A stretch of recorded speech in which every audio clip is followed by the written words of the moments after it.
Record, The House on Antrim Road. My name is Laura McKenna.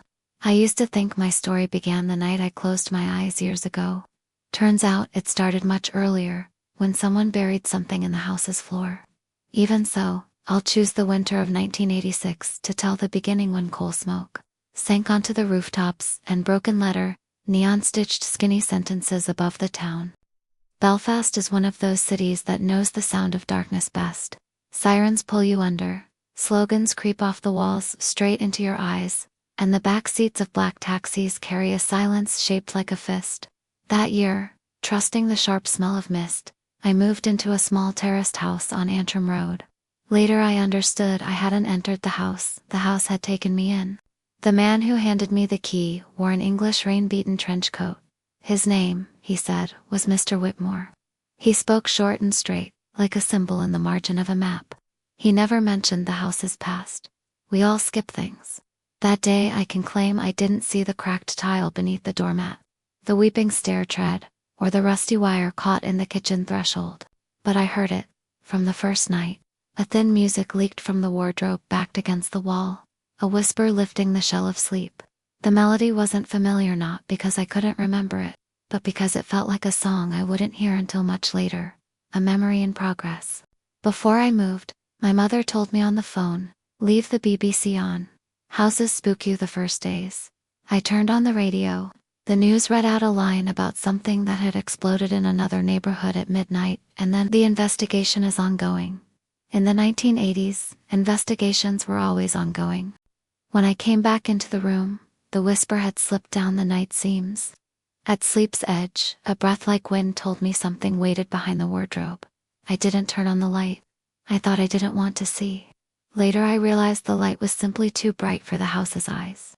When we were kids, my sister Rachel used to say, "Someone buried all the songs and there's a choir underground." I laughed then, not knowing there'd be a day I wouldn't find her again.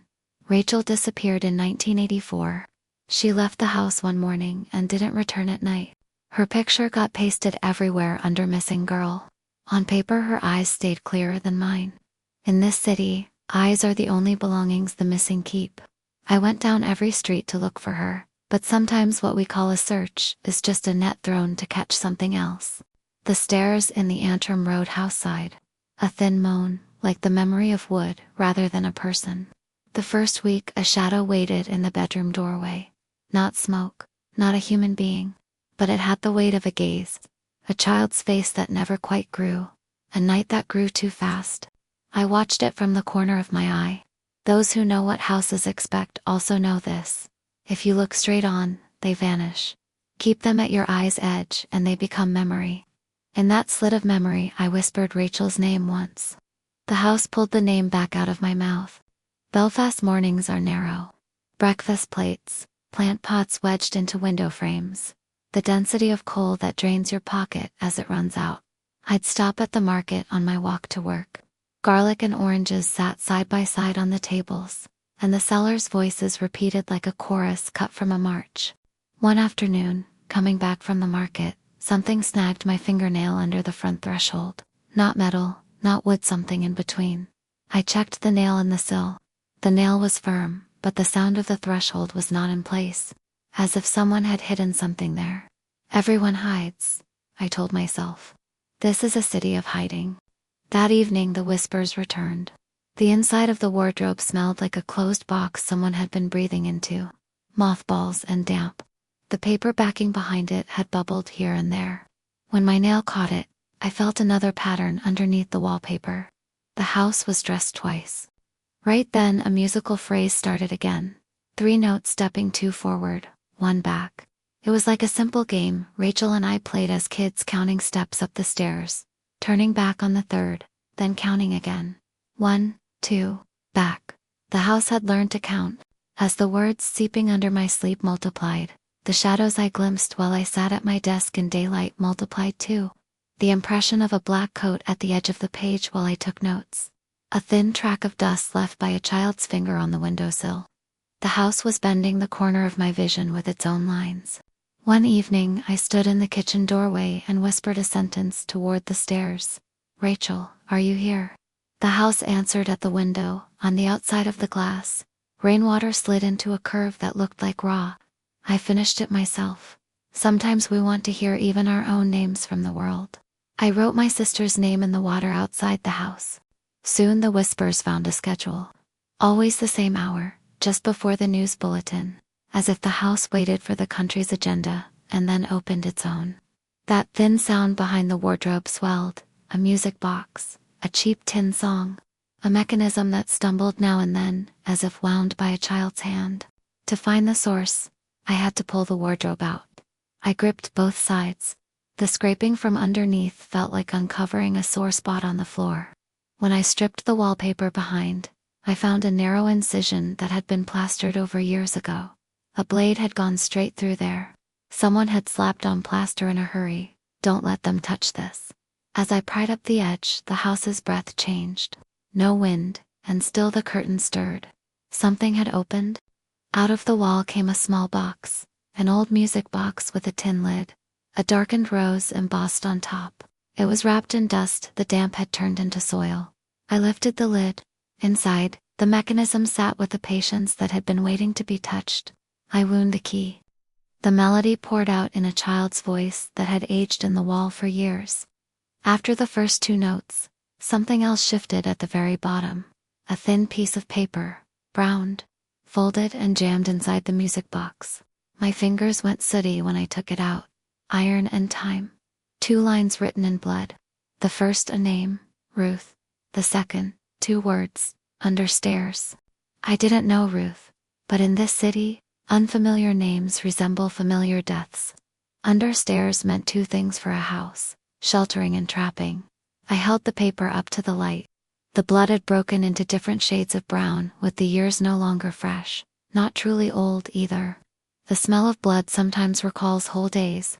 This one told of a weekend smothered in snow, of someone expected home who never came, of waiting that grew at the thresholds. I folded the paper and slid it into my pocket. I had learned how to put things back when I picked up the music box again. The gears jerked once more. After the 3rd note, it backed up, caught, then paused. This little world opened a great hollowness in me. I noticed the door down to the understairs that night, as if the house had spent the entire day planning to walk me there. A seam in the floor line you don't see amid the daily rush. No lock, but a heavy latch. When I opened it, a cellar breath of cold blew into my face. Time had been buried down there. The steps were narrow and crooked. A child, a dog, a box could slip through, but a person had to fold their shoulders inward. I went down. Spider webs had married each other across the ceiling. Years had piled like cotton on the threads. I tugged the chain on the bulb. The house opened its eye, slowly. In the light leaned trunks against the walls, an old prom, a broken chair, and coal dust. Coal dust is the signature written on Belfast's lungs. It teaches your body to breathe the steps. In the far right corner, a square stone sat just higher than the rest. The stones of a house can be talkative enough to tell apart by fingernail. I recognized this one by the way it sounded. Under it, wet soil. Soil that felt as if it still held the warmth of a body. My hand struck something, a flat piece of tin stamped crudely with 3 letters. R.U.T. Ruth. When I scrabbled the dirt beneath the letters with my fingers, I came upon a small hair clip. A ribbon dangled from the end, blood caked into stone. The brown of the soil slipped under my nails, a color that clings like a stain for years. Down there, under the stairs, I got the dizziness of breathing with someone else's mouth. A wind walked through the house. Its footfall came in beats. I didn't look back. If I had, I would have seen the house's face. I pushed the soil back, lowered the stone, left the music box on the stair, and climbed up. The strangeness that had weighed on me when I first entered shifted into familiarity. And there's nothing so binding as a familiarity born of a shared crime. The lightness of the bloody note in my pocket grew heavy. Paper tugged my pocket like a rock. I took it out and set it on the table. Stared at the 2 words, under stairs. Where the writing ended, the house whispered, right beside you. Houses don't form sentences, but some of them pick up meaning where a word stops. Nights got thicker after that note. The music behind the wardrobe went silent, as if it had done its part and was yielding its turn to someone else. If I spoke the house's name, it went quiet. If I didn't, it spoke for me. I found myself thinking about Rachel's room. Empty spaces that belong to no one possess a talent for seeing someone without looking anywhere. I didn't put my things in there. I didn't close the door. It opened and shut by itself. The house arranged the inside with its own hands. One morning I found another brown-stained paper on that room's threshold. This time the words were in ink, but there was a veiny residue rubbed over the writing. A single word here. At the tail of the H, the bottom edge of the page ended in a tiny tear, as if the word had been ripped from somewhere else. Here is a loaded word. Not there. Not as indecisive as right there. The house meant to seat me exactly where I belonged. That evening, when I came home from work, a deep hum ran the upper hallway. The house worked like a hidden organ hoarding soil. With my ear to the wall, I heard it counting. Footsteps. Every night at this hour, steps entering and leaving the house. Thresholds are the most crowded places in a city. When everyone is there, no one is visible. My question swelled. Who was Ruth, and where was Rachel? At the corner grocer on Antrim Road, while he counted bottle deposits, he told me a short story about a fight the night before, and he also mentioned the stones kids had thrown that morning at a freshly painted wall a few streets over. Listening, I realized I hadn't said a single word about my house. Hiding houses is sometimes just another way of hiding yourself. That night, darkness fell early. The moment I lay down, the house's breathing surged. Hung between sleep and the door, I felt a hand tug the edge of the covers up under my chin. The gesture was the kind a mother makes. Yes, it was warm. The intention inside it wasn't, because the goodness of hands depends on how far they pull. The house pulled too far. My sleep cinched at my throat. The place where my breath met teeth began to ache. In that state, I heard the whisper, "Stay." The house wasn't speaking, but my body translated it that way. There was one more slice of night left before morning. I couldn't go to work. I set the music box on the table and waited without winding it. Houses learn our waiting and one day swap it for their own. Around noon, someone knocked. A young man in a black coat with a wilted flower stood on the step. When he introduced himself, the name Mark Doyle came out. The way he said it, it might as well have been neatly written into the house's plaster. He handed me a card, Volunteer Network for the Missing. They'd added Rachel to their lists years ago. Every so often they gathered new tips and asked around nearby. I took the card, tasted his name at the tip of my tongue. Mark noticed the weight of the stone in my eyes. He didn't ask anything. His not asking felt like pressing a cloth over the hole. The house had opened inside me. The bleeding didn't stop, but the warmth on the rock roused a sentence in me. I think the house is hiding something. I didn't walk Mark through the house. His shoulders were too broad for under the stairs. I knew that at first glance. Not telling someone doesn't free you from a thing. It binds you closer to it. That evening I slid Mark's card into the kitchen drawer with the spoons. Spoons tidy up daily life. I wanted the card to tidy mine. But in the small hours, the house moved the card from the drawer to somewhere else. The next day I found it at the threshold of Rachel's room. A flake of dried rust had dripped onto a trust, gnawing the paper into a small crescent. The house was signaling. I followed. In the middle of Rachel's room, I noticed a stitched line under the rug. The rug lifted a little there, as if someone had pulled it up in a hurry at midnight and hadn't gotten it back in place by morning. I peeled it back and found a small square in the floorboards that looked freshly painted. My nail thinned the paint. Beneath it, a hatch opened the same size. Not into empty space, but into a box. Inside were two things, a broken hair clip and a compass from Rachel's childhood. The clip's ribbon had the same hardness as Ruth's. The kinship between them looked like a family tree the house had drawn. The dust stuck to the compass paint matched the color of the crust in the corners of the house's eyes. At the bottom of the box lay another piece of paper. Clean this time, yet even the smell of it felt foreign. A blank line and two words, "Who remains?" I was meant to write down the names of the ones left. I picked up a pen and for a second almost wrote my own. I didn't. Who remains is sometimes a roll call, sometimes a threat, sometimes a prayer. The house's version smelled like a threat. I didn't put the paper back. Not in the drawer, not in my wallet. I slid it into the inside pocket of my coat, against my chest. I snapped the pen's tip. Ink wouldn't fill the emptiness on the page. Emptiness belonged to the house. After that night, the house stopped hiding the shadow. A woman's silhouette at my bedside, hair clinging wet to her shoulders. Face blurred the way a photograph looks when taken much too close. I knew where her eyes sat. I felt her gaze not as if I saw it in a mirror, but the way you know the place where the streetlight bounces off the window and comes back to you. When that figure stood at the top of the stairs, our 1, 2, back game drifted between the steps. The third stair no longer turned us around. A line had been drawn through the 3 points, and the game was over. The woman could have been Ruth, but the house did what it could to make me forget insisting on a single possibility. A single name, a single fate. Singularity strengthens a house. I clung to plurality, Ruth, Rachel, and me, 3 points. The line was still being drawn before I could reach for a pencil. On a Sunday cold enough that black taxis gathered on the corner, and children watched the tourists staring at the murals, Mark knocked again. This time his hands were empty. He had learned empty hands cross thresholds easier. I invited him in. When I set the kettle on, the window frame gave a thin chime. The house's way of saying, "Don't stay long." At the kitchen table, Mark talked less about Rachel than about me, how the relatives of the missing slide into a certain language. Learn to wedge maybe at the start and end of sentences.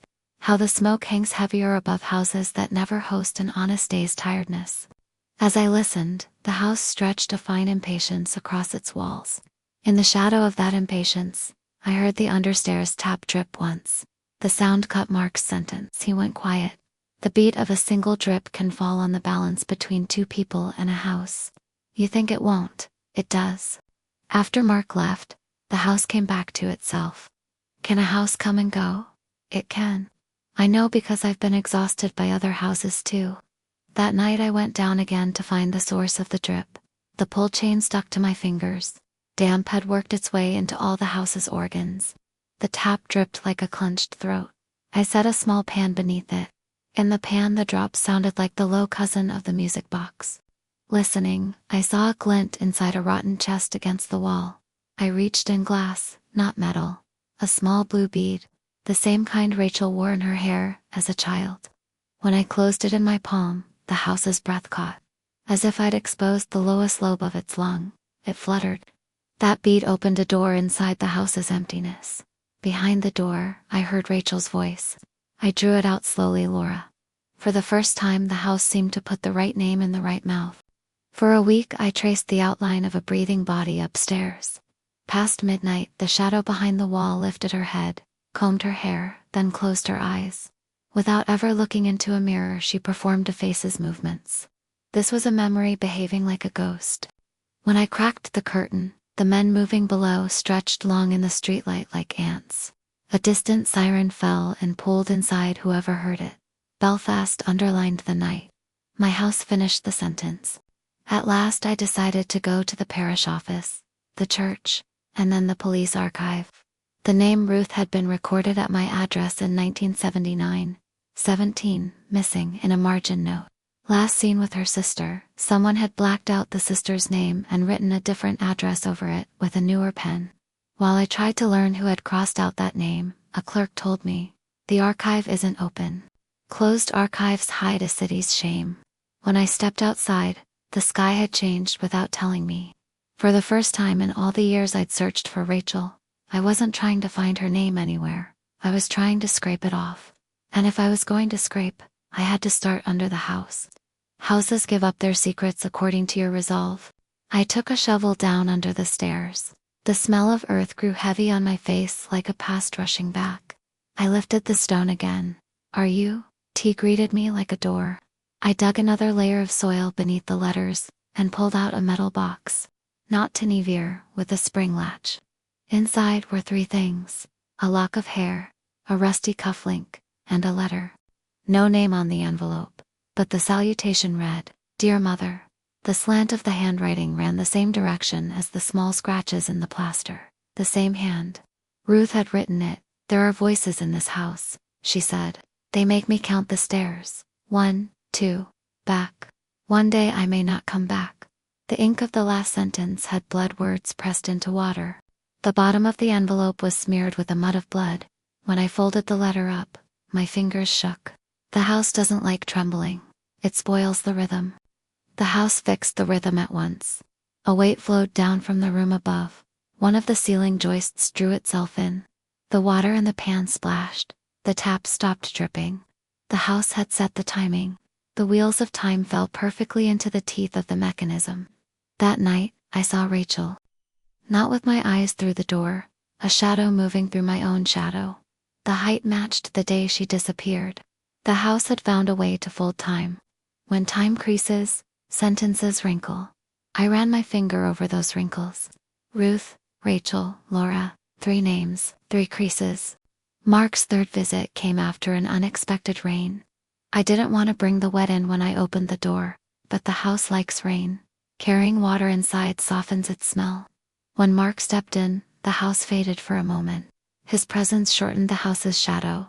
I told him about Ruth, the understairs, the letter, the blue bead. As he listened, the lines in his face shifted, the way they do when someone hides the fact that he believes you. Who remains? He asked the very phrase I had written, echoed back to me. I didn't say me. I didn't say us. The house cut between us. A draft slipped the window, tossed the paper from the table to the floor. The word lay there to be read again. Here. That night, as I saw Mark out, I felt the small pull the house sent after me, as if it had drawn out a fine wire from inside me and tied it to the doorknob. The wire went taut, and I had to stay in. The streetlight outside flickered once. In this city, that's a language. Don't pass. Mark walked away. I heard the part of his footstep that bounced off the trash bins at the corner of Antrim Road and came back. I shut the door. Inside, the list of those who remain was ready. The house spoke by squeezing, know your turn. A turn can be a path, a cord, or a charm. The house pinned on its charm. I didn't see anyone for 2 days. I left bread and water at Rachel's door. Tradition travels to the unseen, not the seen.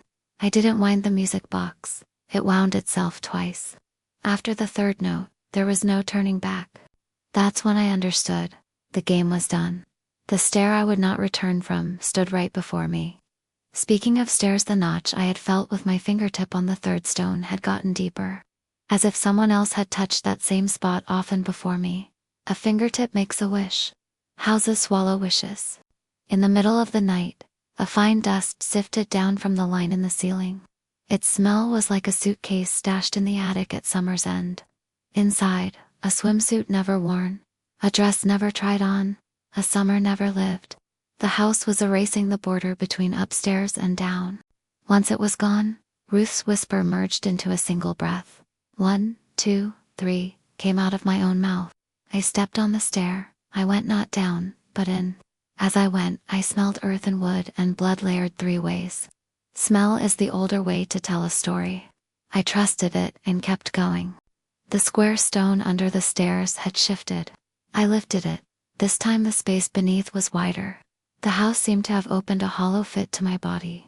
Once I thought graves dug to fit a person's exact length belonged only to fiction. That evening, they were true. When I leaned to the edge of the opening, something glinted inside. Another of the blue beads Rachel wore in her hair. I reached out. The moment I touched it, a wind licked my face from the void. There were 3 sentences in the wind. First, they left me here. Second, you came. Third, the house wants. The house wants, because houses last as long as the fates they swallow. They don't like to be empty. Closing the door midway through a story doesn't suit a house. That night I understood it had stretched a line from Ruth to Rachel, and meant to end the line in me. 2 end carries, both to complete and to consume. I didn't pick which I would be, the house did. I've always believed living matters more than how our choices are taken from us. But this time living took the place of the choice itself. I took the music box with me, opened it at the top of the stairs. The melody played 3 notes, a pause, and after the 3rd, a widening. As I bent toward the hollow, I heard Mark knock at the door. The house translated the sound danger. Letting Mark in could ruin the house's plan. I didn't want to ruin it. I didn't open the door. I heard him say, Laura. The house absorbed his voice. I pretended not to hear. The music box wound down as it played. Silence, and 3 dust motes in a row like buttons. Those 3 buttons became the initials of our names. RRL, the house knew the order. House justice, first who arrived, then who remained, last whoever's left. As I write all this, I still haven't put a name on the blank line of the who remains paper on my table. Sometimes emptiness stands in for a name. For the house, emptiness is the finest guest room. I'm leaving it inside the house. Whoever reads this after me has no right to write their name there. Because after me, the house's line will end. I hope so.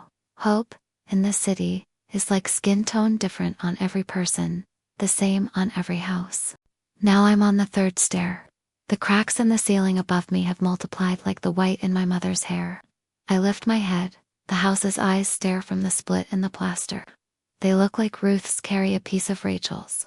Finish with mine. Completion is what ghosts cannot do. Houses wish for a ghost to be completed. I know the price of completion.